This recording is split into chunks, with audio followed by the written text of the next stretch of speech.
And welcome to the Big Gunner Podcast, everything New York Giants and more. This morning we're going to talk about, I'm going to put myself in Joe Schoen's shoes. Say I'm Joe Schoen. What do you plan on doing? You've attacked a bit of part of free agency with, getting two DBs that I think are going to help our secondary, which was a problem last year.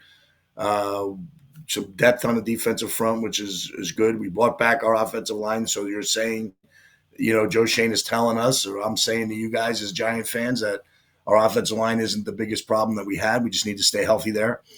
And then we brought in very controversial, but I think a good signing in Jameis Winston. Now, he's not moving the needle for me. He's not going to make me think that Jameis Winston's going to save everything. But what he will do is be a good locker room guy and a solid backup quarterback, which I think every team needs in this league.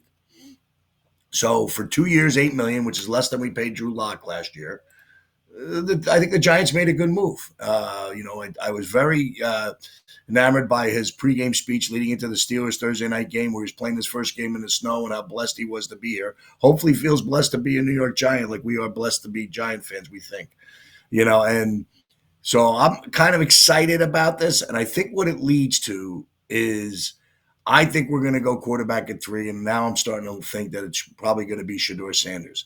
As much as I'm not a fan of all the baggage that might come with him and, the attitude very similar to Caleb Williams, he does have good pedigree. You got to love Deion Sanders, what he's done in Colorado and as a coach and father, and, how he's brought his kids up, all good athletes, trying to stay out of trouble and all that. It's just a very interesting scenario the Giants are putting themselves into. The other thing I might look at is this.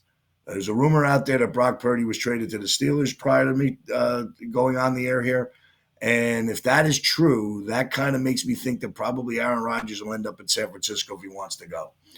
So if Purdy goes to Steelers, that takes the Steelers off the table. That would mean prior to a 49ers Rodgers discussion, we would be the team that would probably be up in the forefront of getting Aaron Rodgers. I would even think that if we brought in Rodgers to be QB1 and then made a move either to draft Travis Hunter or trade up and try to get a look at Jackson Dart, I think it solidifies his quarterback room for 10 years. I think Jackson Dart's going to be a player. I would love to get my hands on him. But I think what this move tells me is that Shedeur Sanders is probably where the Giants are going. We shall see. Cam Ward had his pro day yesterday. The Giants were all over it. There was video of them down there. All the Giant brass was there.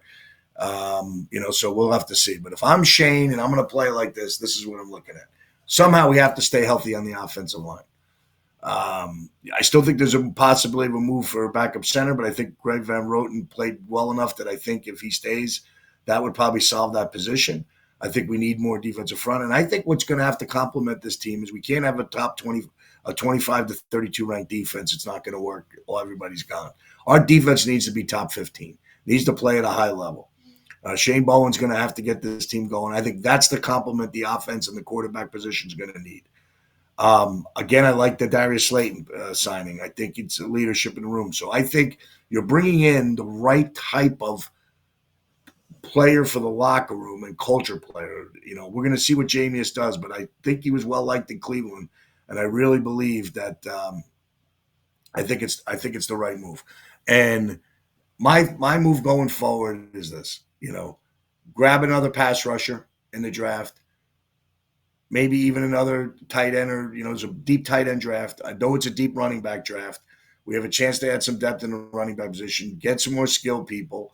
I do still think we, the Jalen Hyatt idea for him to come out and step out and be one of the top 3 or top 2 wide receivers on this roster isn't really working that way. So I think another wide receiver might also be in the mix for the Giants in the draft. And I look at it like I just think we need to still address some skilled people, but I think we're a lot better in those positions moving forward. It's going to come down to health. Andrew Thomas, we're 3-17 without him. I've said this numerous times. The injury, I think, derailed Daniel Jones. Granted, the New York media and social media just hammers Daniel Jones on a daily basis, and it's warranted. I defended the organization for what they did. I look back and say that I probably should have, signed Barkley long-term and franchise a 1-year deal for Daniel Jones, seeing what happens. probably would have saved us a little bit of money, and we might have been in a better situation for the depth of the roster. But that's no here or there. It's long gone. And now, if I'm Joe Schoen, I'm saying we got to go after the quarterback. And if this move is true that Brock Purdy's now a Steeler, it tells me that Aaron Rodgers is probably going to be a 49er. And if that happens, so be it. But if it doesn't, it means we're in the lead for Aaron Rodgers. So there's a lot that still can happen prior to the draft, and we're kind of excited. I'm liking the Winston move. I really am. I just think it's good for, a solid backup quarterback that can win you games. 3 wins for Cleveland last year. 2 of them were Winston at quarterback. One was against Baltimore, the other against Pittsburgh. If we had 3 wins with a win against Philly and Dallas, we probably feel a little bit better. Not much better, but a little bit better about our situation. So just think, he's won the big games, the rivalry games, played very well against the Denver game, had a couple throws go away. You just got to coach him up, Brian Daboll. I have the confidence in you can do it, to make sure the turnovers go down if he has to start the season or has to play at some point in the year. And the way our team has gone, the backup quarterbacks seem to be playing over the last couple of years. So you have to anticipate that a backup quarterback is going to play. So we'll get back to you a little bit more on the Giants. Those are the big moves. I just think that, we're in a good position. I like what we've done so far in free agency. I still think we need another linebacker to assist Bobby Okereke in the middle with McFadden. I know we got bored from Baltimore, but I know he's more or less a special teams guy. I still think we might be looking in that position. I know we could use another tight end. I like Manhurts. I like Bellinger. I like, I love Theo Johnson, but I still think there might be room for another tight end in the tight end depth draft. Definitely need another running back. Love Tyrone Tracy. Love what he offered us. I mean, the skill people in the draft that we got last year probably saved Joe Schoen his job. And I think that, the draft was good. If we have another draft like that, we can only get better. We can only rise up. I don't know what the line's going to be. I'm going to say 5.5 should be our line for wins next year. So we're not anticipating probably Joe Schoen and Dable will be back, but that's the challenge. It's going to be fun to watch. So now let's get to the NCAA tournament. So I went on Bury Your Bookie with Jeff DeForest last week and said I didn't see in the first round any of the top 3 seeds losing. And I was right. It just looks like right now, and I'm starting to see this narrative be in place that I said with Jeff, that the NIL is changing college sports. And I think what has happened is the major universities are sitting there grabbing the players that are happening. And I think more or less you can almost look at the NIL as free agency in college sports. And what it's done is it's, in my opinion, it's gotten to the point where these players with the attitude of being able to connect through social media and going to all these events and clinics, AAU, and all starting young, that they're able to maintain these relationships, unlike years prior where the players really didn't communicate as to high a level as they are today. And these guys can form their own teams. And if you get the coaches that kind of do anything but want to win, they're going to acquiesce and they're going to try to get these players in there. And I know some sources close to Rick Pitino have shared with me that he's not even looking at freshmen next year. He's looking at NIL and to make that move that way. So I just think there's a lot happening, in college basketball. But my thought is the Cinderella story for college basketball was probably going further by the wayside. UNLV made a change of coach. I had a conversation with a UNLV grad that I thought recently that was UNLV is the key to the Mountain West Conference. I think it's the biggest draw. I think it's the best situation to grow basketball in the Mountain West Conference, and they need to get a solidified coach. I think they're going to hire Pasner, the former Memphis and Georgia Tech coach. If they do, I hope he can get things done there, which will help the Mountain West Conference. They got 4 teams in. Utah State and San Diego State were bounced early in non-competitive games, but Colorado State and New Mexico won games and looked pretty good in their games against the Big Ten this week, losing pretty close games to Michigan State, and obviously Maryland beat them at the buzzer. And a controversial shot by Queen, although I think they're understanding the rule now that the player has to gather the ball before his first step and pivot foot's there. So it looks like he took 3 steps, but technically by the rule, the way it was explained by Gene Steratore after the post game, I kind of understand why it wasn't a walk. And then Jay Wright correctly said that if they had called a walk on that play, it would have been nuts if they waved it off a winning shot like that without a walk. And this being the only major buzzer beater of the first weekend, I think it's important that we embrace this. But I'm kind of thinking the Cinderella story moving forward is going to be much harder, basketball. But if they limit the NIL, like they say next year, each school's got $22 million to spend on all sports. That could help the Big East, who doesn't have football as a priority, and other conferences that might want to put a little bit more into basketball that they could probably help. But the major conferences are going to always gear toward football, and I think that's what I say. But in the meantime, my bracket that I showed, I for the first time picked all number one seeds, and I was looking pretty good there. I don't think it's any great shake, so I'm not touting myself at all. I just felt like in saying that I just thought the better teams will rise to the top at this particular point, being the hard conference play and the schedule, but the players are better. I mean, Walter Clayton from Florida, to me, is the best guard I've seen in the country for a while. I think he's fantastic. And I think he can carry Florida to the title. Was my prediction to start. Each time I watch him, I had no idea how good he was, and I watch him in his tournament and the SEC tournament. I see how he's fantastic. And it's going to come down to this. I think Florida got their scare this week against Connecticut, and maybe that is their eye opener. They're laying 6.5 for Maryland, and I'll go over all these games momentarily. And I think that's probably a pretty fair line. But so we're going to.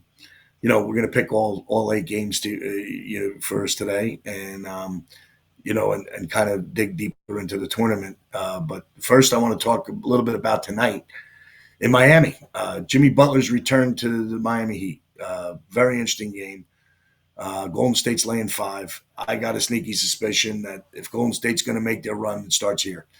I think they have to put their foot down in protection of Jimmy Butler's image and what they want to do. And I think Miami, who has been struggling, gets a big win over the Hornets. First dominating win they've had in a while. I like Golden State tonight laying 5. I know it's tough to lay 5 on the road, but I have a sneaky suspicion that the Warriors are going to go behind Jimmy Butler now, known to make a run. Draymond Green, Jimmy will get the guys rolling for this game. And this game means a lot to Butler as it does to the Heat. The Heat might have felt a little left out, that Jimmy kind of abandoned him. So I think this is going to be a very interesting game to watch. A lot more off the court than even on the court, but on the court should be fantastic. So that's the game I'm looking at tonight, Golden State minus the 5. So now let's get into Thursday. We have great games coming across the board Thursday. 4 games. Sites are in the out west in San Francisco. We have Newark. We have Indianapolis and Atlanta. And Thursday night, we're going to start at 7:09, BYU and Alabama. So Alabama's laying 5.5, up from 4.5. The total in the game is 175.5. This is a real styles that actually kind of go together. BYU likes to get up and down and plays fast. 2 very impressive wins, beating VCU and then beating Wisconsin and held on at the end, which you're seeing a lot in the first rounds of the games where the teams kind of with big leads are just kind of holding on, knowing the pressure of the moment of trying to win the game. The coaches kind of fall back into that protect the lead type thing. It happened with Arizona. It happened with Houston. It happened with Kentucky a little bit, although they won by 9. Happened, with BYU against Wisconsin. So you're seeing these teams with these leads late in games kind of difficulty holding on. I think that's one of the things you might want to watch from the first couple of weeks when you're analyzing this, is that now the play gets better, more heavier competition. Does a team do the same thing 10-12 and playing a better team might struggle to continue to hold on to that win? So I think you got to continue to play hard. Up 8 with 4 minutes to go is not a time to pull the ball out. I think it's a time to go and still try to increase your lead instead of holding on to it. I think in all sports recently, we see a lot of leads blown because teams get more conservative, thinking the win is obviously more important than anything. And now you start thinking about it instead of playing the way you should play. So in this particular game, with the 2 styles being similar, I'm going to go with the better players in Alabama. I like the over in the game, 174.5. Now it's 175.5. I like Alabama laying the 5.5. A very impressive win against St. Mary's, a team that tried to slow them down. They end up playing that well. Now you get the team that wants to speed them up. I think BYU is probably going to be into not seeing athletes like Alabama has. So I'm leaning at Alabama in the first game. In these Sweet 16 games, you're always trying to find dogs to bet, and this one is another tough one here. Maryland dominant against Grand Canyon, a game that I like the other side of, took it on the chin there.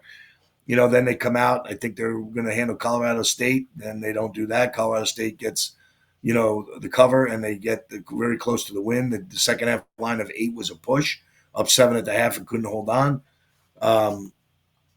Maryland's got some size inside. I think the guards are going to dominate for Florida. I'm leaning Florida -6.5 that they got their wake-up call. It probably would have been more flipped on this game hadn't Florida been challenged, but the fact that Connecticut had them on the ropes a little bit, and that was an interesting side. So I'm going to go with Florida. So it's 2 favorites, which kind of gives me the cringes. On our Instagram page at Big Gunner 1984, we let Cash the dog pick some of our picks, and she likes the dogs. So now we're going to get into that. With later games that night are Duke and Arizona. Duke has just been on the waltz. Arizona got players. Love knows that rivalry coming from North Carolina to Duke. I kind of think 9.5 is a little too much here. We're going to find out really quick if Arizona has that guard advantage. I think that can happen in this game. I just think, now we get to the Sweet 16. Duke started 8, now it's 9.5. I'm going to go against the line move and take Arizona plus 9.5. Not in love with it, but I think that's one of the games that I think that probably if you're looking for an underdog, you probably might get the sneak in back door. I think Arizona could keep it close. I'm not sure they win, but I just think 9.5 is too many points at this time. But Duke's been very impressive. Probably, the most impressive team outside of maybe a team that's going to be playing on Friday that we'll discuss in a little bit. But another impressive team was Arkansas, who plays the 10:09 game in San Francisco out west. Texas Tech, 5.5. Texas Tech kind of sleepwalked through the NC Wilmington game, looked much more impressive against an overmatched Drake team. I was kind of thinking that Arkansas has the guys on the inside with Brazil and Ido that can challenge Williams and Toppin. And I think Davis, the guard who played at FAU down here and got to the Final Four, has a little experience. They got Flan back. So the little guards from Texas Tech that kind of handle the control tempo might have a little bit of challenge. I liked the game at 6.5 when I saw it. I'm kind of now see that they bet it down to 5.5. I'm not getting scared. I am actually going to pick right now Arkansas to upset Texas Tech and be the only double-digit seed that carries on in this tournament. They're the only double-digit seeded left. I think there's a coaching edge at Arkansas with Calipari over the Texas Tech coach. I kind of like Arkansas on the spot as a dog to cover and win the game. So that would be my best bet on a Thursday. And those are the 4 games we're covering Thursday. On Friday, we start off with Ole Miss and Michigan State. Now, Ole Miss, the line opened 3, now 3.5. Boy, Ole Miss. Now, they were 10-8 in conference. Struggled. I think there were times when I was really frustrated with Chris Beard, who I have a ton of respect for as a coach. But maybe it's tournament ready. Maybe this is what these schools in the SEC and all try to get their clubs ready. And to me, I look at it like maybe this was it. Maybe this is what he wanted to do. Get this team ready for the tournament. They had 2 very impressive wins. Everybody loved North Carolina hanging in there with Duke, going to the final shot, against Duke in the semifinal in the ACC. Then they come out and steamroll San Diego State, which gets me down on the Mountain West, which I paid for dearly. And then all of a sudden, they get into that game against Mississippi, and Mississippi's up 21-22 at the half. I mean, no contest. And they hold on. Carolina makes a run, and Mississippi pulls away at the end. And then you have them playing Iowa State, and Iowa State was never in the game. So to me, as a 6 seed, the most impressive team in this tournament to me has been Mississippi. So I'm going to ride them here. I'm going to go that hopefully I get to see 4. So I think there's a buy up there that I would take it up to 4. But I'm going to take my chances and say Mississippi keeps it going. I love Chris Beard. I know he's going up against the legend Tom Izzo, who I think he set the record for the most tournament wins now, which I find as interesting. An interesting title for him to have in most NCAA tournament wins. And, I just look at it like there's not a real coaching edge, but Mississippi, I think, can hang in there. I think it goes down to the final shot, and I'll take a +4 there as being one of the early better games of the tournament and take Mississippi. The next game after that is a rivalry game of every proportions. Kentucky, who's plays Tennessee every year, sometimes twice a year recently, gets the matchup in Indianapolis. So Kentucky pretty a little closer to Indianapolis, getting 4.5. Surprised by that line with Kentucky's success, getting a little healthier. I'm going to take the dog in this game and take Kentucky +4.5. I love Ziegler. I love the guards, Collier. I love what Tennessee does. Just think the rivalry, how close it is, comes down to a one-possession game, and I'll take my chances with the dog in this one. So Kentucky over Tennessee. Then Michigan and Auburn. Friday night game, 9:30 out in Atlanta. Man, a lot of points. Michigan's playing so well of winning the Big Ten, getting 8.5. I think there's a size issue there, obviously, with Michigan. I think the guards are playing a little better. Auburn's the better team. Love May. I would say it's probably a pass for me. If not, I would take the dog. And then the next game I find very fascinating, Houston and Purdue. Game in Indianapolis, home crowd for Purdue. Houston's got the better interior. Think they got their wake-up call against Gonzaga, holding on for a win. They're dominating the game throughout. Started to get conservative and not pushing the ball, sitting at midcourt with two guards playing catch, and it completely went backwards for him. Lucky to get a push out of the game. Very weird how Houston plays. Love Matt Painter. Thinks he might have a coaching edge. I'm going to say Purdue keeps it close. Not in love with the last two games, but when in doubt, take the underdog is what I always say.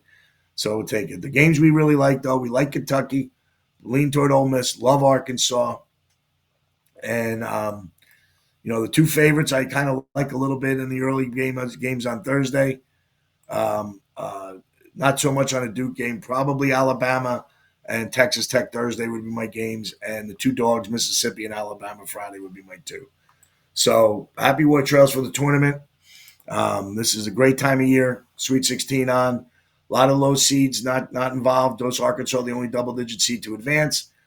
That I think we have to go back years before we've seen that happen, where there's only been one double-digit seed in around the 16. So, it's going to be interesting. I think the best teams rise the cream to the crop. I still think Florida would be my bet to win it all.